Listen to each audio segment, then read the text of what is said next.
Hello friends, எல்லாருக்கும் வணக்கம். இன்றைக்கி நான் ஹக்கா நூடுல்ஸ் பண்ணுறது எப்படிங்கிறத காட்ட போகிறேன். இது நூடுல்ஸ் இருக்கிற அந்த மசாலா தான் உடம்புக்கு கெடுதல் சொல்கிறாங்க இல்லையா, நூடுல்ஸ் உடம்புக்கு கெடுதல்னு. இது வந்து கோதுமையில் செஞ்சது. இது எப்படி செய்யலாம் அப்படிங்கிறத காட்ட போகிறோம். அதுக்கு தேவையான அளவு தண்ணி எடுத்துக்கிட்டு அது கொதிக்குது. நம்ம சமையல் எண்ணெய், சாதா சமையல் எண்ணெய் ஒரு ஸ்பூன் போல் ஊற்றிக்கணும். இல்லை கொதித்த உடனே அந்த நூடுல்ஸை போட்டு வேக வைக்கணும். இப்போது தண்ணி கொதிக்க போகுது, நல்லா பபிள்ஸ் வந்துட்டுருக்கு. இப்போ இந்த நூடுல்ஸுக்கு தேவையான அளவு உப்பு இதில் சேர்த்துடுறோம்.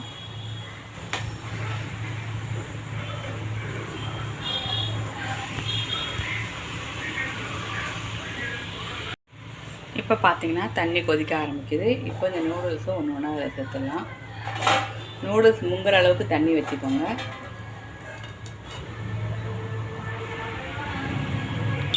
நூடுல்ஸ் நம்ம ஃபுல்லாக போட்டோம் இல்லையா, அது கொஞ்சம் வெந்த உடனே கொஞ்சம் நல்லா பிரித்து விட்டுடணும்.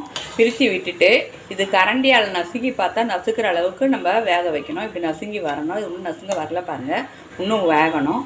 அது வரைக்கும் வெயிட் பண்ணலாம். இப்போது நல்லா பிரிஞ்சு வந்துடுச்சு, நூடுல்ஸ் நல்லா பிரிச்சாச்சு. இதை பாருங்கள், பிரிஞ்சு வந்துடுச்சு. இப்போ பார்த்தீங்கன்னா நல்லா வெந்து வந்துடுச்சு. இதை கட்டாவது பாருங்கள், நல்லா வெந்துடுச்சு.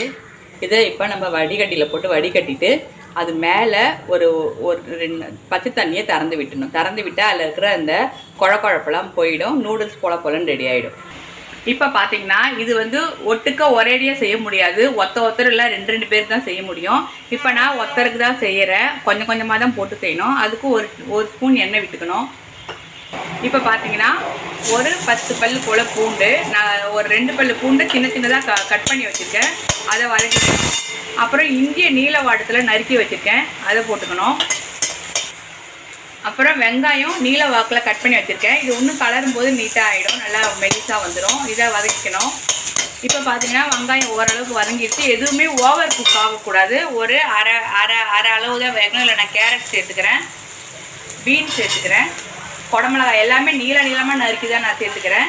கேபேஜ் இந்த டிஷ்ஷுக்கு ரொம்ப முக்கியம். கண்டிப்பாக கோஸ் போடுங்க, கோஸ் நல்லாயிருக்கு. எல்லாமே நீளமாக நறுக்கணும். இது கூட 2 பச்சை மிளகாய் சேர்த்துக்கலாம்.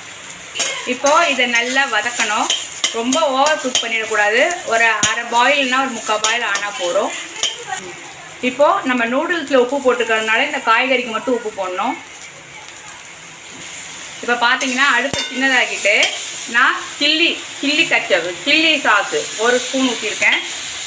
சோயா சாஸ் 2 ஸ்பூன் ஊற்றிருக்கேன். அப்புறம் டொமேட்டோ கச்சப் இது 1 ஸ்பூன் ஊற்றிருக்கேன்.